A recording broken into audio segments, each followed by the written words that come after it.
A growing number of high-profile Russians have died under strange circumstances.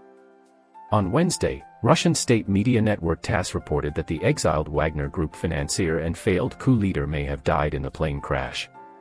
Prigozhin's unconfirmed end comes after a tumultuous few months. He earned a reputation for publicly criticizing military leadership for their botched planning of the war in Ukraine, called out the Kremlin for misusing his Wagner mercenary troops, and eventually attempted a coup against Russian leadership in June that resulted in him and his troops being exiled to Belarus. But Prigozhin's whereabouts since the exile, and his safety, have been up in the air, with the mercenary leader meeting with Putin in person just days after the failed mutiny and appearing weeks later at a critical summit with African leaders. Prigozhin, once nicknamed Putin's chef, after the Russian president began eating at his restaurants and giving his catering business government contracts, appears to be the latest thorn in Putin's side to meet an untimely end. Another mysterious death among Russian top executives last year drew further attention to the ever-increasing number of suspicious demises among the oligarchs and critics of President Vladimir Putin, raising questions on whether they have become all too common to be completely coincidental. Ivan Peshorin, a top manager at the Corporation for the Development of the Far East and the Arctic, was found dead in Vladivostok after allegedly falling off his luxury yacht and drowning near Cape Ignatiev in the Sea of Japan 2 days before, according to the local administration. On September 12, 2022, it became known about the tragic death of our colleague, Ivan Peshorin, managing director for the aviation industry of the Corporation for the Development of the Far East and the Arctic, a statement from the company said. Peshorin is said to have been tasked with modernizing Russia's aviation industry and worked directly under Putin. Earlier this year, the company's 43-year-old general director Igor Nosov also died from a reported stroke after taking over the reins in May 2021. Meanwhile, another aviation expert died under strange circumstances. The former head of the Moscow Aviation Institute Anatoly Gerashenko was pronounced dead after falling down several sets of stairs on Wednesday, according to a statement issued by the institute. Gerashenko led the institute, which closely collaborates with the Russian Ministry of Defense and has aided the development of the likes of MiG fighter jets, until 2015, but it is believed to have remained in an advisory role since. The Russian aviation industry has long been suspected of having direct ties with espionage. In 2018, former deputy director of the Russian national air carrier Aeroflot Nikolai Glushkov, who famously claimed that about one-fourth of the company's employees were officers of one of the branches of the country's intelligence, was found hanged in his home in New Malden, London. Glushkov was a notable Kremlin critic and a close friend of the late oligarch Boris Berezovsky, who was also found dead with a ligature around his neck in 2013. Glushkov's death also occurred right after the Novichok poisoning of former GRU spy and double agent Alexei Skripal and his daughter in Salisbury, prompting the investigators to label it as suspicious. The results of an inquest finalized in April 2021 showed that Glushkov was unlawfully killed, with his death made to look like a suicide by hanging. Tripped and fell while smoking. The news of Peshorin's death came less than 2 weeks after the chairman of the board of Russia's largest private oil company, Ravil Maganov, died in what Russian news agencies cited as an accidental fall from a hospital window. Initially, a statement by his company Lukoil said Maganov passed away after a severe illness on September 1 but did not give further details.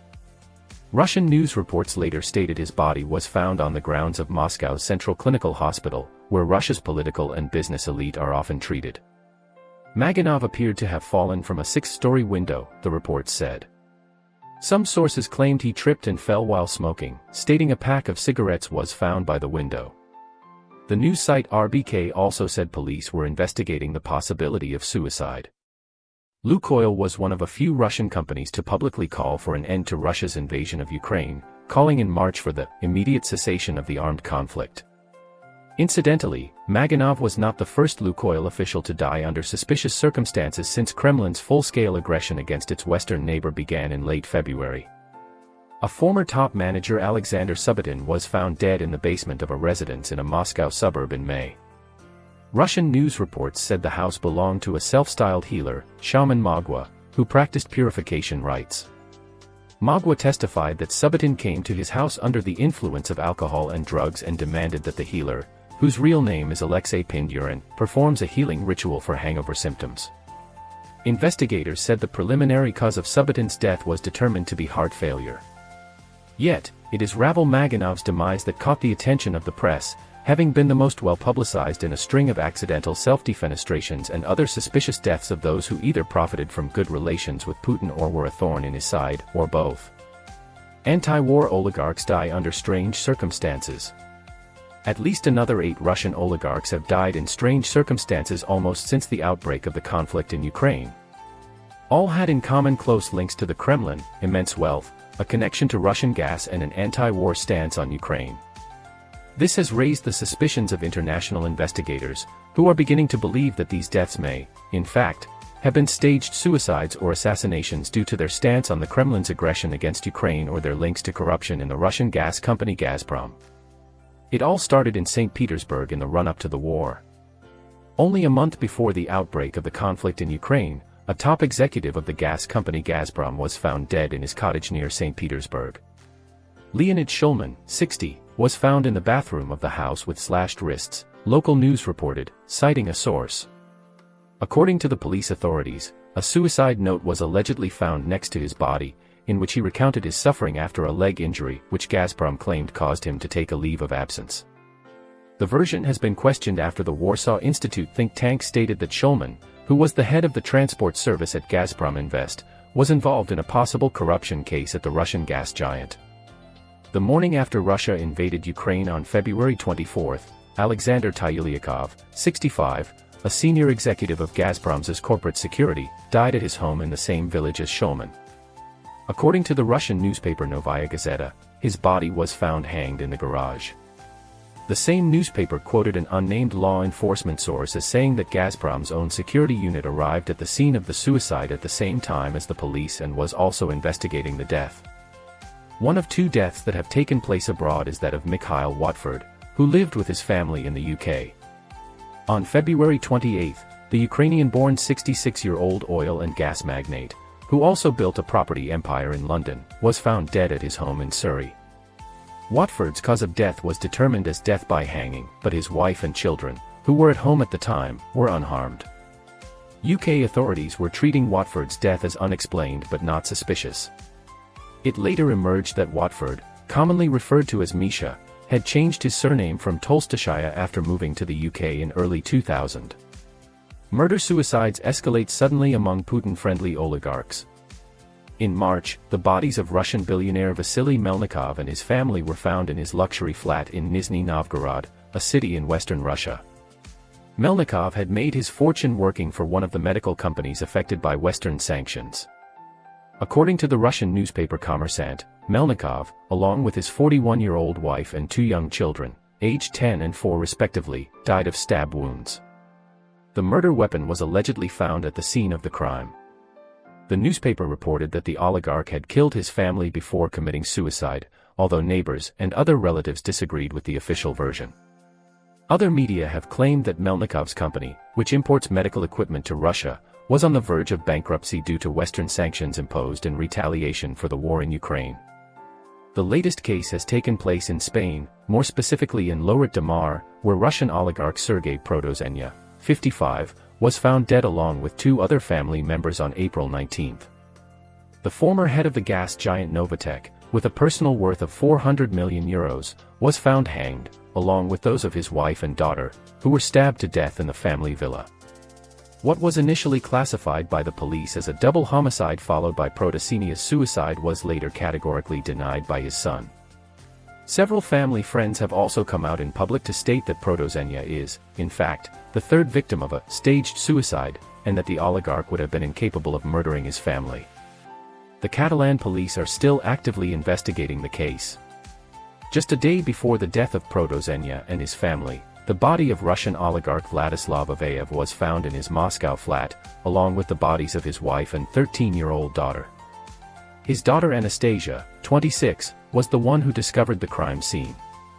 Russian state-owned news agency TASS quoted a source close to law enforcement as saying that preliminary evidence pointed to Avayev, former advisor to Putin and former vice president of Gazprom Bank, killing his wife and daughter and then committing suicide. A pistol was found in the oligarch's hand, and the flat was locked from the inside. Gazprom Bank is Russia's 3rd largest bank and is associated with Gazprom, the world's largest publicly traded natural gas company. Avayev was not the last Gazprom top-level manager to die under strange circumstances, however.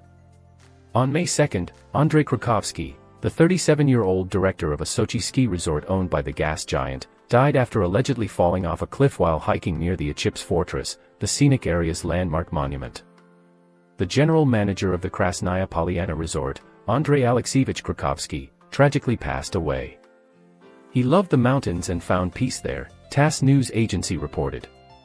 The Krasnaya Polyana is one of the most popular ski venues in Russia and was a part of the Olympic complex during the 2014 Sochi Winter Games. And on July 4, multi-millionaire businessman Yuri Voronov was found in the swimming pool at his home in the affluent Vyborgsky neighborhood of St. Petersburg with a gunshot wound to his head. The police retrieved a handgun at the scene, while bullet casings were found at the bottom of the pool, local media reported. The 61-year-old Voronov, whose death was deemed to have been a suicide, was the CEO of Astra Shipping Transport and Logistics Company, a subcontractor to Gazprom with lucrative contracts tied to its operations in the Arctic. Self-defenestration's the most suspicious. Maganov's death on Thursday also follows the pattern of prominent Russians falling out of windows to their deaths. In October 2021, a Russian diplomat was found dead after he fell from a window of the Russian embassy in Berlin, Der Spiegel reported. The unidentified man was a second secretary at the embassy, but German intelligence sources told the newspaper they suspected he was an undercover officer with Russia's FSB. Investigative outlet Bellingcat said it used open-source data to identify the man as Kirill Zaylo, the son of General Alexei Zaylo, deputy director of the FSB's Second Service, responsible for dealing with internal political threats for the Kremlin. In December of the same year, the founder of nationalist blog Sputnik and pogrom Yegor Prosvernin died after falling out of a window of a Moscow apartment building. Prosvernin's naked body was found next to a knife and a gas canister after shouts and yelling were heard from his apartment, local media reported. Prosvernin, a right-wing activist, originally supported Russia's annexation of Crimea in 2014 but later became a vocal critic of Putin, predicting a civil war in Russia and the collapse of the Russian Federation. And on August 14, Dan Rappaport, Latvian-American investment banker and outspoken Putin critic who had just left Ukraine after the Russian invasion, was found dead in front of a luxury apartment building in Washington, D.C. Police say they were not treating Rappaport's death as suspicious, the Washington-based Politico reported, but the case remains under investigation. Rappaport became rich while in Moscow before falling out of favor with the Kremlin, mostly due to his support for the opposition leader Alexei Navalny, according to reports. In 2017, Rappaport's then-business partner, Sergei Tkachenko, also fell to his death from his Moscow apartment's window. During the COVID-19 pandemic, at least 4 healthcare workers have fallen out of windows in Russia, with only one surviving despite grave injuries. At least 3 incidents of doctors self-defenestrating from hospital windows took place over a 2-week period between April and May 2020, with media reports claiming they had protested working conditions during the worst wave of infections in the country prior to the incidents. In December 2020, a top Russian scientist developing a novel COVID-19 vaccine, Alexander Kagansky, was found dead after falling from his high-rise apartment in St. Petersburg. According to Russian outlets, police claimed Kagansky stabbed himself and then jumped to his death.